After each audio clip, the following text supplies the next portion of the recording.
Boa tarde, meu nome é Douglas Afonso Clementino, sou aluno de graduação em bacharelado da Ciência da Computação da Universidade Federal do Paraná e participante do grupo de pesquisa RAIPS. E hoje irei apresentar meu trabalho de conclusão de curso, a ferramenta Recloud para monitoramento, tratamento e análise de comportamento em ambientes de nuvem. Esse trabalho é orientado pelo professor Marco Antônio Zanata Alves e foi parcialmente financiado pelo Instituto Rapidez. Primeiramente, o que é uma nuvem? Nuvem é basicamente um conjunto de hardware interconectado entre si que oferece algum tipo de serviço através da rede. E segundo o National Institute of Standards and Technology, para ser classificado como uma nuvem, um serviço deve possuir as seguintes características. Então, Broad Network Access significa que o serviço deve ser acessível por dispositivos de diferentes capacidades através da internet. O Measured Services significa que esse serviço deve prover tanto aos seus usuários quanto aos seus gestores métricas quanto ao consumo de seus recursos. On-Demand Self-Service, que significa que o serviço tem que ser capaz de se autogerir, a fim de atender novas requisições, sem interferência humana. Rapid Elasticity, que ele deve ser capaz de adequar o consumo de seus recursos de forma a atender essas requisições. E o Resource Pooling significa que ele deve ser capaz de efetuar a melhor gerência dos recursos disponíveis de forma a atender múltiplos usuários ao mesmo tempo, além de oferecer informações como localização física da máquina que está atendendo cada um daqueles clientes.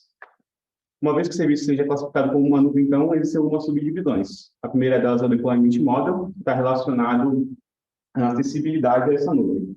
Primeiro, nós temos a Private Cloud, que é acessível ao público geral, geralmente sobre um tipo de taxa sobre o tempo de utilização dos recursos alocados. A Private Cloud, cujo acesso é restrito a um seleto conjunto de pessoas, geralmente estabelecido em grupos de pesquisas ou empresas.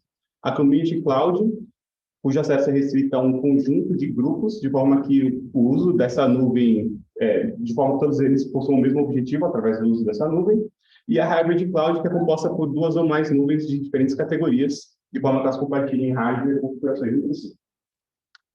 A segunda subdivisão é o Service Model, que está relacionado ao controle dos usuários sobre as aplicações, os recursos e os dados relacionados à nuvem. Então, primeiro nós temos o Infrastructure as a Service, onde a nuvem oferece ao usuário um ambiente de computação, no qual ele terá controle sobre os recursos alocados naquele ambiente, assim como os dados utilizados. O Platform as a Service, onde a nuvem definirá um conjunto de aplicações de forma a estabelecer uma plataforma na qual seus usuários poderão prover seus próprios serviços. Os exemplos disso são hospedagens de sites ou hospedagens de microserviços. E o Software as a Service, onde a nuvem ofertará aos seus usuários uma aplicação fechada, na qual eles terão controles apenas sobre os dados de entrada e saída. Alguns exemplos de Software as a Service, então, são as ferramentas do Google Drive ou editores de imagem e vídeo que nós encontramos online. Esse trabalho tratará especificamente das nuvens de Infrastructure as a Service. Mas, primeiro, o que é uma nuvem de Infrastructure as a Service? Como dito antes, elas oferecem um ambiente computacional completo para os seus usuários. Que quer dizer que, uma vez que eles definam a quantidade de minutos de processamento, quantidade de memória e o sistema operacional, essa nuvem irá criar um ambiente que compartilhe dessas características e ofertar aos seus usuários e prover a esse usuário acesso a esse ambiente. Para fazer esse processo, as nuvens utilizam o paradigma de virtualização, em específico a virtualização de máquinas virtuais de sistema. Através de uma aplicação hypervisor, ela poderá definir máquinas virtuais que provêm um ambiente de computação virtual completo e isolado entre si.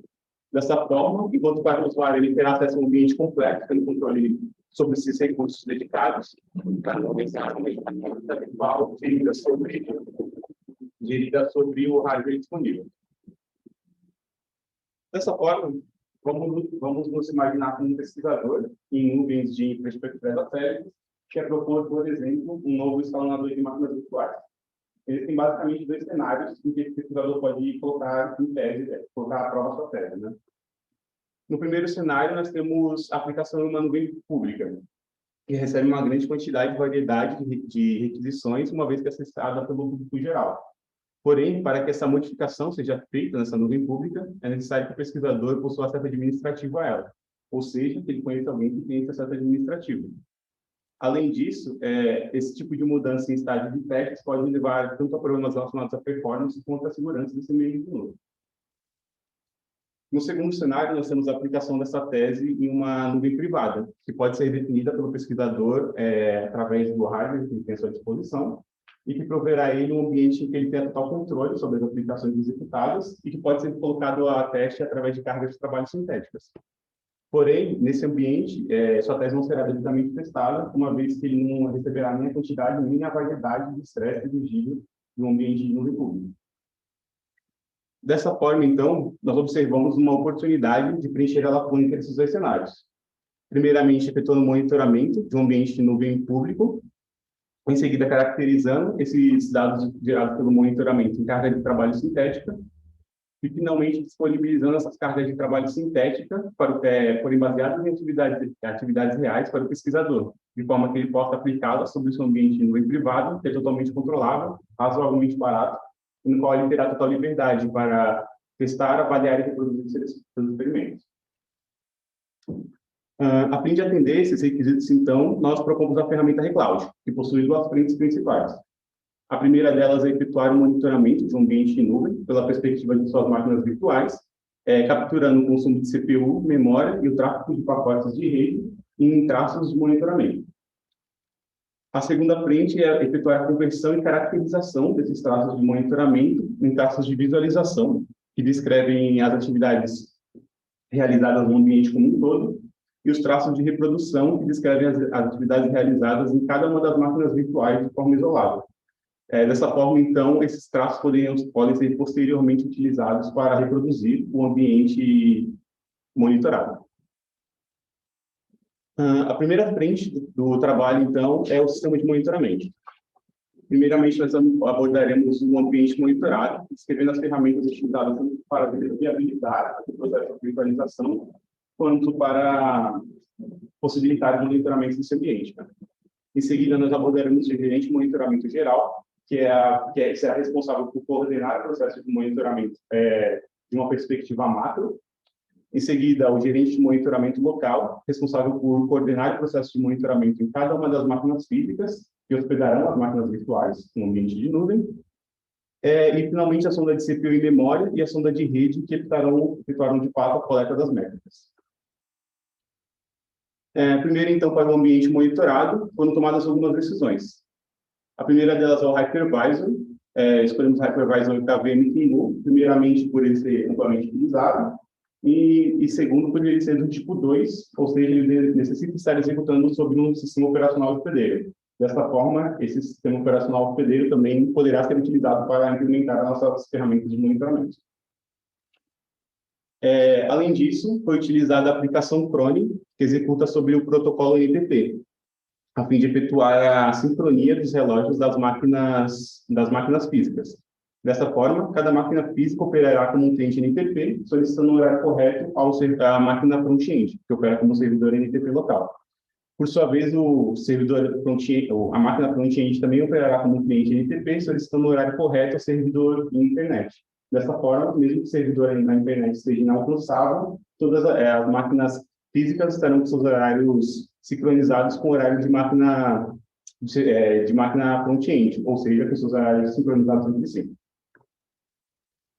A última configuração foi a substituição da configuração padrão de endereçamento das interfaces de rede virtuais NAT pela configuração da interface de rede física de máquinas físicas em modo grid. Dessa forma, fica por responsabilidade do servidor DHCP local efetuar o endereçamento das máquinas virtuais, evitando assim problemas relacionados tanto à comunicação quanto ao endereçamento de máquinas virtuais pertencentes a máquinas físicas diferentes. Aqui nós temos um diagrama exemplificando todo o ambiente, todos os principais componentes do ambiente do sistema de monitoramento, né? Nós temos o gerente de monitoramento geral, acoplado pela máquina front-end. Em cada uma das máquinas físicas, nós temos o gerente de monitoramento local, a sonda de rede, operando sobre a interface física em modo bridge e despejando suas amostras em arquivo PCAP, a sonda de CPU e memória, efetuando amostragens do hypervisor através da biblioteca libvirt e armazenando essas amostragens em arquivo texto, o hypervisor e as máquinas virtuais ativas em cada uma das máquinas físicas. O primeiro componente do sistema de monitoramento, como dito, é o gerente de monitoramento geral, que tem o objetivo de coordenar o processo de monitoramento através de todas as máquinas físicas, né? A primeira etapa dele é efetuar a coleta das credenciais de acesso ao SSH de cada uma das máquinas físicas, de forma que ele possa se conectar a elas. Além disso, essas credenciais devem possuir acesso administrativo para que alguns metadados possam ser extraídos desses ambientes de máquina física.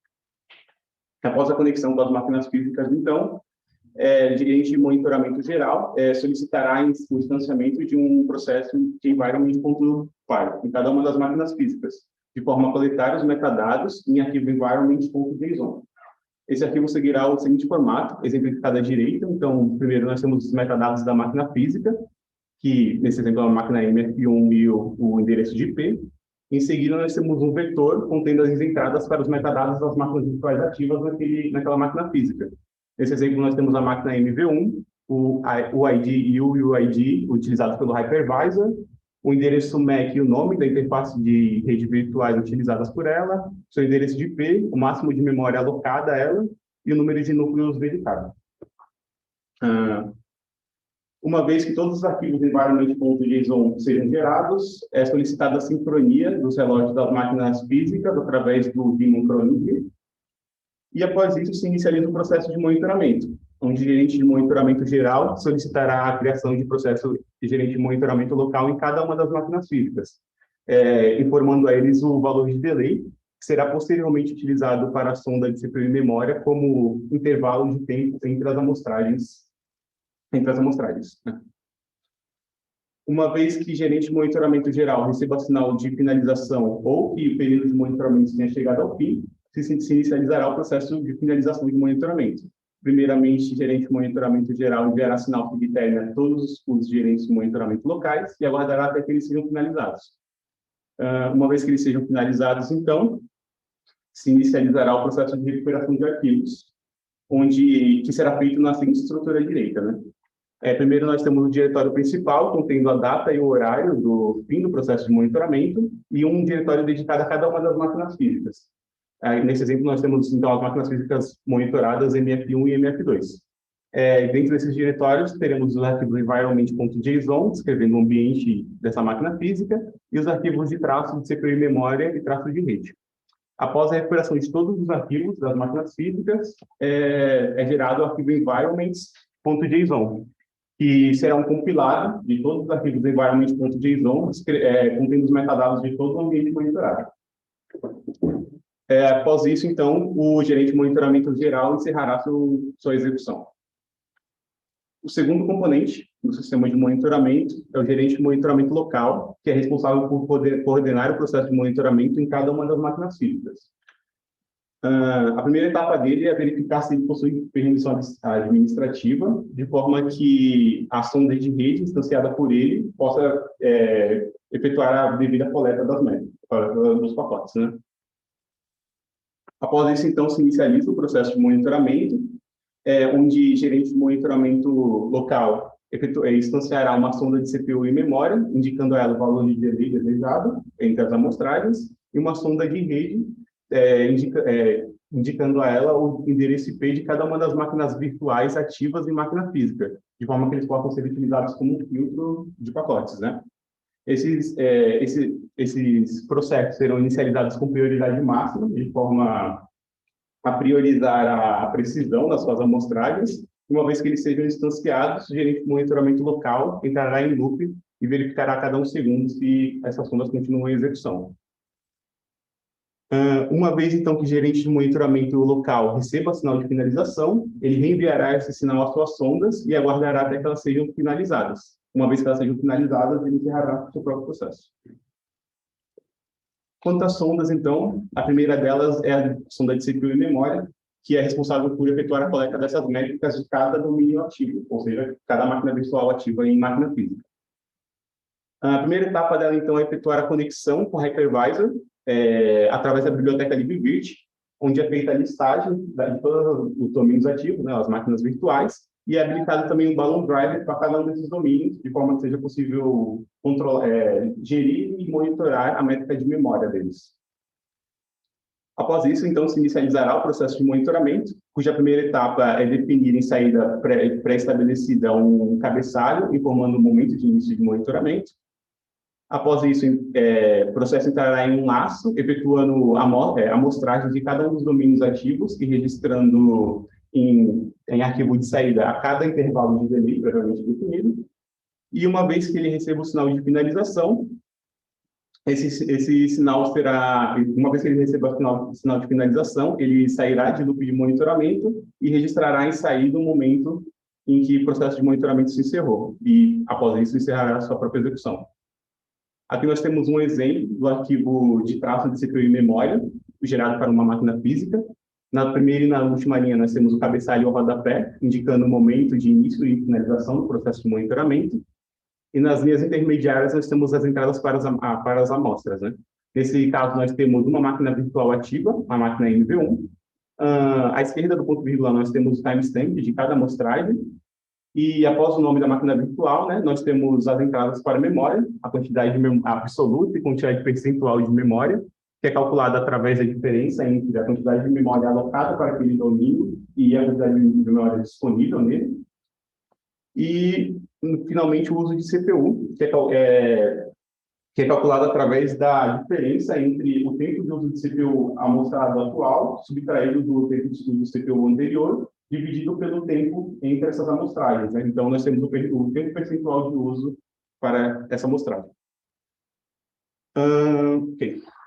Na segunda sonda, então, nós temos a sonda de rede, que é responsável por efetuar a coleta dos pacotes que possuem uma origem ou destino às máquinas virtuais monitoradas.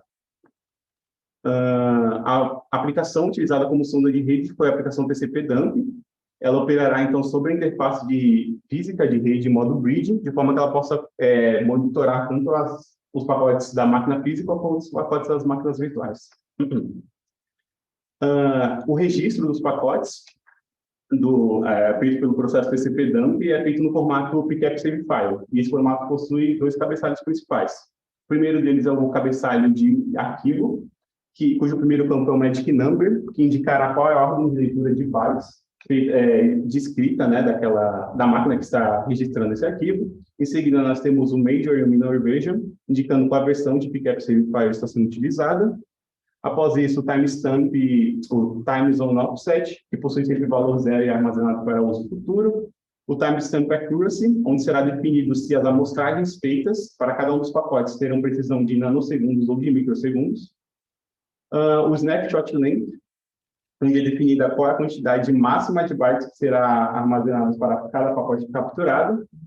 E o link layer header type, onde será indicada qual é a tecnologia utilizada em camadas de enlace de interface de rede monitorada. Para o segundo cabeçalho, então, nós temos o cabeçalho de pacote, que é definido para cada um dos pacotes capturados. Primeiro, nós temos o timestamp, em sua versão em segundos, e seu complemento em microsegundos ou em nanosegundos, de acordo com o que foi previamente estabelecido. O length of capture de package data, que é a quantidade de bytes que foi capturada, de fato capturada para essa amostragem, limitada por snapshot length, foi previamente definido. E o untruncated length of package data, que é o tamanho original do pacote. Dessa forma, então, a fim de adaptar a ferramenta TCP-dump aos objetivos da Recloud, foi utilizado o seguinte argumento, "-s", com valor 96, de forma, então, a definir o valor de snapshot length como 96 bytes. Dessa forma, para cada pacote capturado, os seus primeiros 96 bytes seriam registrados, garantindo assim que, para todo pacote capturado, o seu cabeçalho de IP fosse armazenado e, posteriormente, fosse possível identificar a origem e destino de cada pacote. A segunda frente, então, da ferramenta Recloud é a conversão de traços. O objetivo dela, então, é gerar os traços de reprodução e os traços de visualização a partir dos traços de monitoramento gerados por um processo de monitoramento. A primeira etapa, então, do processo de conversão de traços é gerar os arquivos de reprodução. E a primeira etapa dessa geração de arquivos de reprodução é recuperar o ambiente monitorado. Isso é feito através daquele arquivo previamente gerado, o environment.py, onde serão listadas todas as máquinas físicas e máquinas virtuais que compõem um ambiente monitorado. Após isso, para cada... esse arquivo de traços de reprodução, ele é uma simplificação do formato Pagé. Dessa forma, então, para cada máquina virtual, serão gerados os seguintes traços a partir dos traços de monitoramento, né?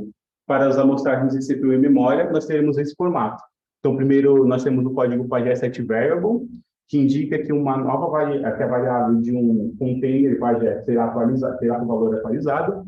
O timestamp, que é o momento, que será o momento da amostragem em relação ao processo, em relação ao início do processo de monitoramento. O nome MV, que é o nome da máquina virtual, em Pagé corresponde ao nome do container, que terá a variável atualizada. CPU e memória, o nome da variável que está sendo atualizada, e porcentagem em kbytes, os valores registrados em amostragem durante o processo de monitoramento. Quanto aos traços de rede, nós teremos o seguinte formato. Então, primeiro, o seguinte formato para cada registro de pacote, né? Primeiro, nós temos o Pagé Start Link, indicando que um novo link deverá ser criado em Pagé, ou seja, um novo envio de um pacote.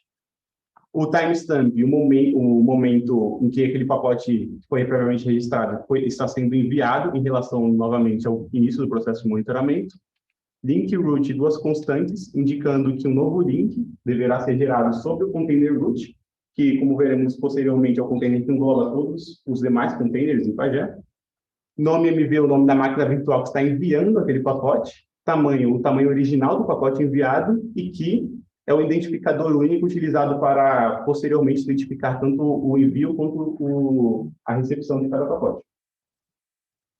Aqui nós temos um exemplo, então, do traço de reprodução para a máquina virtual, gerado para a máquina virtual MV1. E nessas três linhas, nós temos exemplificadas entradas previamente citadas, né? Na primeira e na última linha, nós temos as entradas de atualização de variável para as variáveis CPU e memória, em um momento aproximado de 4 segundos após o início de monitoramento. E na linha do meio, nós temos o envio de um pacote, realizado em tempo aproximado de 3,7 segundos, cuja origem é a máquina MV1, tamanho de 90 bytes. E aqui nós temos o identificador único, que é composto pela origem do pacote, o destino dele e a ordem de comunicação. Assim, após a geração de traços de reprodução para todas as máquinas virtuais de ambiente monitorado, se gera o traço de visualização. Ele será definido em arquivo root.trace e ele será formatado em formato Pagé completo. Dessa forma, ele deverá obter em si, né, o cabeçalho completo Pagé, onde são indicados tanto os eventos Pagé utilizados, quanto os containers para as máquinas virtuais e máquinas físicas de ambiente monitorado e as variáveis utilizadas. Após a definição de todo o cabeçalho, é feito o agrupamento de todos os traços de reprodução previamente gerados nesse arquivo root.trace, efetuando a cópia de todas as linhas, além de gerar o complemento para cada um dos links, que possuíam só o envio de um pacote. Dessa forma, então, será definida a recepção de cada um dos pacotes enviados, no seguinte formato, né? Então, primeiro nós temos o pagend link, indicando que um link será fechado, ou seja, a recepção de um pacote. O timestamp, que a fim de simplificar o processo de conversão, foi utilizado o mesmo timestamp de envio de pacote. Link root, as mesmas constantes já citadas. Nome MV, o nome do container que estará recebendo o pacote, que foi a máquina virtual que recebeu o pacote. Tamanho, o mesmo tamanho de envio do pacote, e que a mesma chave utilizada previamente para identificar o envio do pacote em questão. Uma vez que o arquivo root.trace está formatado em formato Pagé, é possível utilizá-lo como entrada para a aplicação VIT, por exemplo, que permite a visualização gráfica desses arquivos.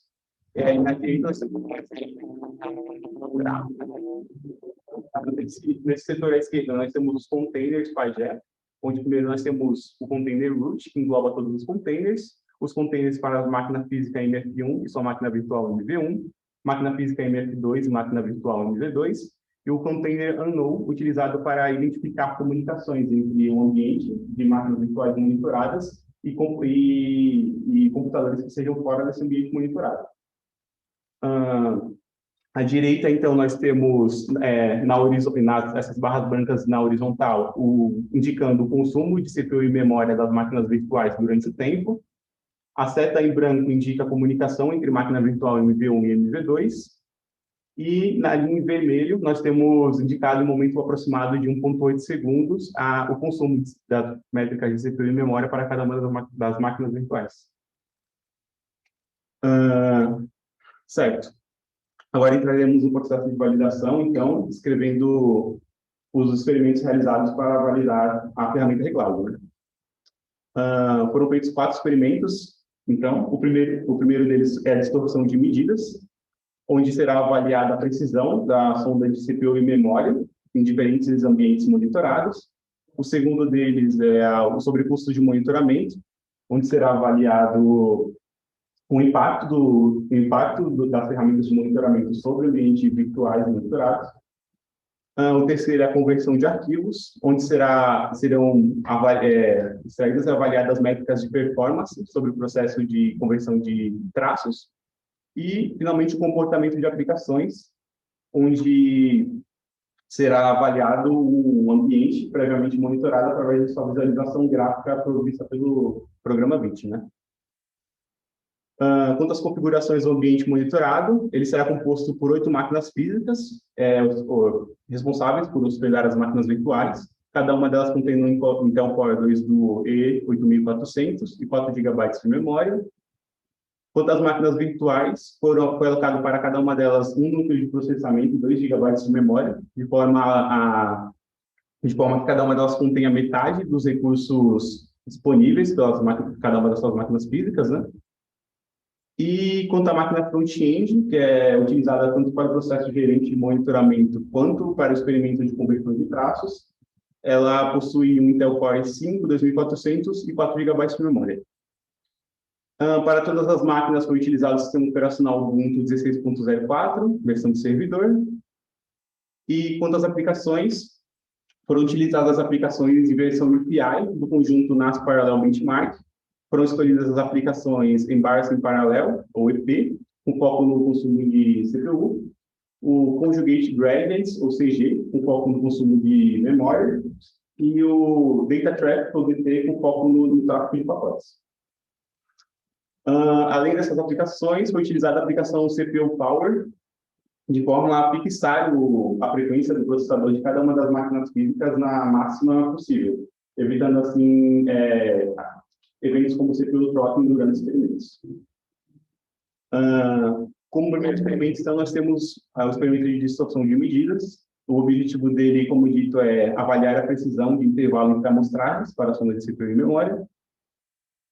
Os cenários definidos para o ambiente monitorado foi o cenário ocioso, onde é definida uma máquina virtual por máquina física, de forma que tanto máquina virtual como máquina física estejam em estado ocioso, ou seja, executando apenas aplicações necessárias à manutenção do sistema operacional.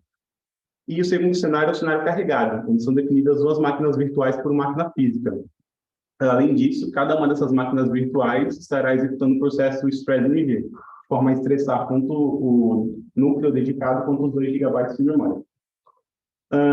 Dessa forma, então, nós definimos no primeiro cenário, um cenário onde cada máquina física possui recursos de sobra para o sistema de monitoramento, e no segundo cenário, deve-se estabelecer competição por recursos entre máquinas virtuais e sistema de monitoramento, né? Quanto às definições do monitoramento, então, foi variado o delay de forma a avaliar qual uma possível diferença para valores de delay para a sonda de CPU e memória, e a duração de cada experimento foi de aproximadamente 1 minuto.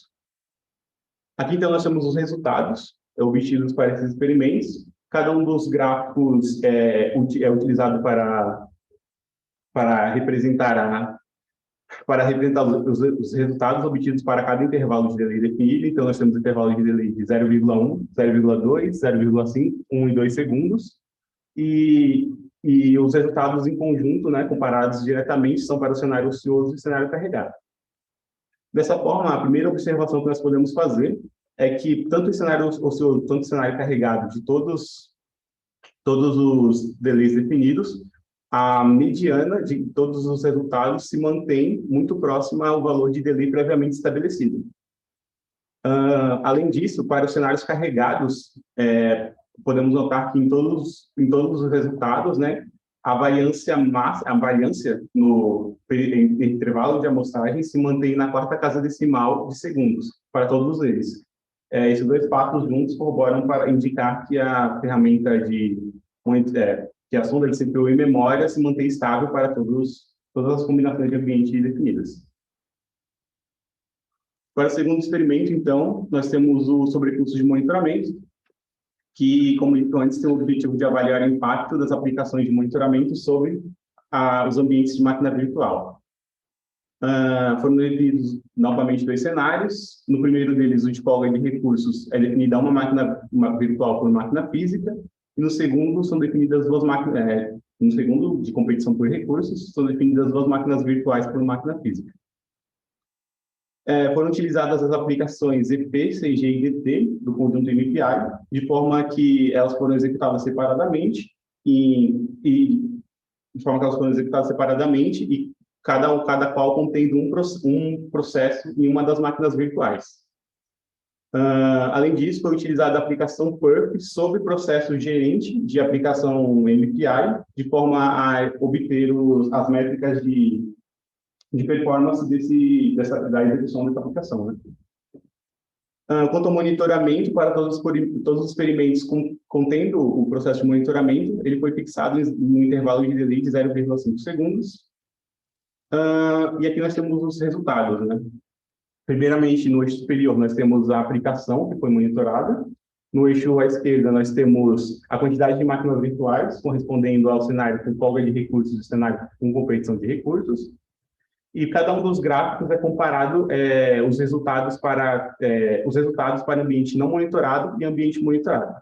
Dessa forma, para a troca de contextos, nós podemos observar que em ambiente monitorado existe um ganho um ganho substancial na troca de contextos, exceto para IP e DT, com 16 máquinas virtuais. Porém, em todos os cenários, há sobreposição nos gráficos representando os resultados para ambiente não monitorado e monitorado, indicando equivalência estatística entre esses ambientes. Porém, quando vamos para o tempo de execução em CPU dessas aplicações, para IP e DT, podemos observar um comportamento muito semelhante.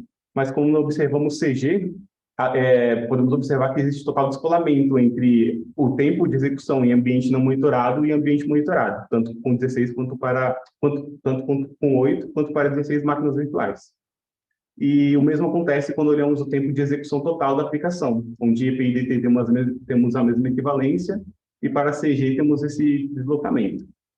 Dessa forma, a fim de melhor avaliar esse cenário apresentado por CG, propomos um novo experimento, onde são definidas duas máquinas virtuais por máquina física, totalizando 16 máquinas virtuais. Foi variado o delay de forma a avaliar o impacto da sonda de CPU e memória sobre esse ambiente monitorado. A aplicação utilizada foi a aplicação CG, que apresentou a diferença. E, novamente, foi utilizada a aplicação PERF sobre processo gerente de execução de CG. Né? Então, nós obtivemos os seguintes resultados. No eixo à esquerda, nós temos o tempo total de execução da aplicação CG no ambiente que ela foi executada, e no eixo inferior nós temos os resultados obtidos na ausência do sistema de monitoramento e os intervalos de delay estabelecidos para a sonda de CPU e memória. Dessa forma, nós podemos observar que, com o aumento do delay utilizado para a sonda de CPU e memória, é possível obter algum ganho na execução de tempo na execução da aplicação CG.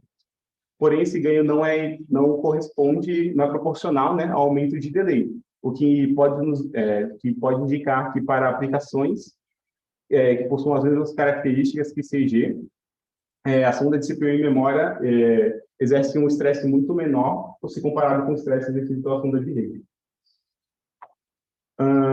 Okay. Para o terceiro experimento, então, nós temos a conversão de arquivos. O objetivo dele, então, é analisar as métricas de performance de processo de conversão de traços, né? O ambiente monitorado possuía duas máquinas virtuais por máquina física. Para a ferramenta de monitoramento foi fixado o delay em meio segundo. Para a execução do processo de conversão de traços foi utilizada a implementação PyPy versão 3.7, a fim de obter melhores resultados, né, relacionados ao tempo de execução. E quantas aplicações utilizadas em sistema em ambiente de nuvem, né? Foi monitorada a execução da aplicação CG, EP e DT de forma com execuções separadas, né? E além disso, foi utilizada a aplicação PURP sobre o processo de conversão de tráfego a fim de obter as métricas de performance, só métricas de performance. E a execução desse processo de conversão de traços foi feita na máquina front-end, não nas máquinas físicas, né? Dessa forma, obtivemos os seguintes resultados para cada um dos experimentos monitorados. Primeiramente, nós temos a relação de tamanho de entrada, ou seja, a quantidade de bytes utilizados para representar as atividades monitoradas feitas pelo processo de monitoramento, e os traços de saída, dividido, né, pelo tamanho de saída, ou seja, a quantidade de bytes utilizada para representar esse ambiente monitorado após o processo de conversão. E aqui nós podemos observar que, para todos os experimentos, a diminuição nessa quantidade de bytes utilizada na representação, né, após o processo de conversão, principalmente em CG, onde arquivos gerados por processo de monitoramento são até 3 vezes maiores do que arquivos gerados após o processo de conversão. Além disso, para as 3 últimas métricas, nós temos o número de mensagens capturadas, a quantidade de amostras de CPU e memória e a taxa de conversão em megabytes por segundo.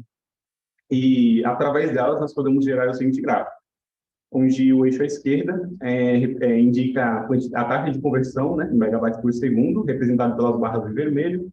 O eixo à direita indica a proporção de mensagens por amostra de CPU e memória, indicado por barras azuis. E, através dele, é possível inferir que o processo de conversão de amostras de rede é muito mais rápido que o processo de conversão de amostras de CPU e memória, uma vez que quanto maior a proporção de mensagens por amostra de CPU e memória, maior é a taxa de conversão geral do processo de conversão de traços. Para o quarto experimento, então, nós temos o comportamento de aplicações, cujo objetivo, então, é analisar as atividades realizadas em um ambiente em nuvem através da visualização gráfica proporcionada, né, pela aplicação Grid. O cenário monitorado, então, é composto por 2 máquinas virtuais por máquina física, de forma que cada uma dessas máquinas virtuais pertencessem a grupos diferentes, uma pertencendo ao grupo A e outra pertencendo ao grupo B. Assim, foi utilizada a aplicação CG, executando sobre as máquinas virtuais que pertenciam ao grupo A, e a aplicação EP, executando sobre as máquinas virtuais pertencentes ao grupo B. Essa execução foi feita de forma simultânea nas máquinas virtuais. Após, então, o processo de monitoramento dessa execução e a conversão dos traços, foi gerado o arquivo root.trace e ele foi utilizado como entrada para o processo bit. E, dessa forma, nós podemos obter a seguinte visualização de todo o ambiente, contendo todos os dados do ambiente monitorado, né? Aqui à esquerda nós temos as máquinas físicas, indo de Morrito 1 até Morrito 8, e suas máquinas virtuais, teste VM. Ao removermos a comunicação, a visualização da comunicação do display de bit, né, podemos observar somente o consumo de CPU e memória efetuado pelas máquinas virtuais. E, através dele, nós podemos reconhecer, podemos inferir, né, quais máquinas pertenciam ao grupo A e quais máquinas pertenciam ao grupo B. Dessa forma, ao exibirmos apenas as máquinas que pertenciam ao grupo A, é possível observar todo o comportamento das máquinas virtuais durante a execução do processo CG. E o mesmo pode ser feito para a execução do processo EP, executado sobre as máquinas virtuais do grupo B. Dessa forma, então, é demonstrado que, através da visualização gráfica do ambiente monitorado, é possível fazer uma análise um pouco mais profunda sobre esse mesmo ambiente, né, sobre esse ambiente de nuvem. Agora, para as conclusões. Nesse trabalho foi proposto a ferramenta Recloud, com o objetivo de efetuar o monitoramento e a caracterização das atividades realizadas em um ambiente de nuvem, né?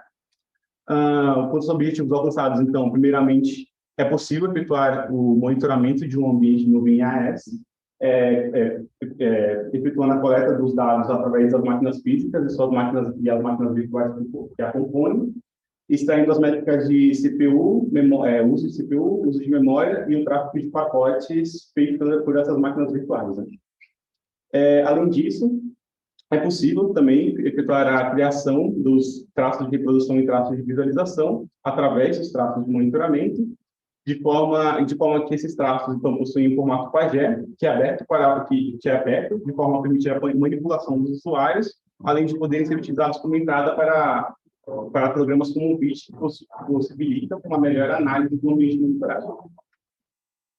Quanto aos trabalhos futuros, primeiramente, nós temos monitoramento de um ambiente dinâmico, onde sistemas de monitoramento seria capaz de se adequar a eventos como criação, desligamento e migração de máquinas virtuais sobre o ambiente de nuvem monitorado. Em seguida, nós temos a definição de uma sonda de rede especializada, uma vez que, como visto em resultados, né, a sonda TCP-dump pode exercer um estresse muito grande sobre ambientes de máquinas virtuais. Dessa forma, então, poderia ser definida uma outra sonda de rede que consumisse menos recursos para efetuar o mesmo processo. O aprimoramento do conversor de traços, uma vez que esse processo foi definido na linguagem Python, ele poderia ser migrado para uma outra linguagem que possibilitasse a obtenção de uma melhor performance em single threading, além de possibilitar a aplicação de técnicas de paralelismo multithreading. E, finalmente, mais importante, a geração de cargas de trabalho guiadas por traços de reprodução, de forma que, através dos traços gerados por um processo de monitoramento, o pesquisador pudesse reproduzir esses traços de reprodução em seu ambiente de nuvem privado, fomentando, assim, a pesquisa em ambientes de nuvem AES. Aqui são as referências utilizadas para essa apresentação e o link para os fontes do projeto, né? Muito obrigado.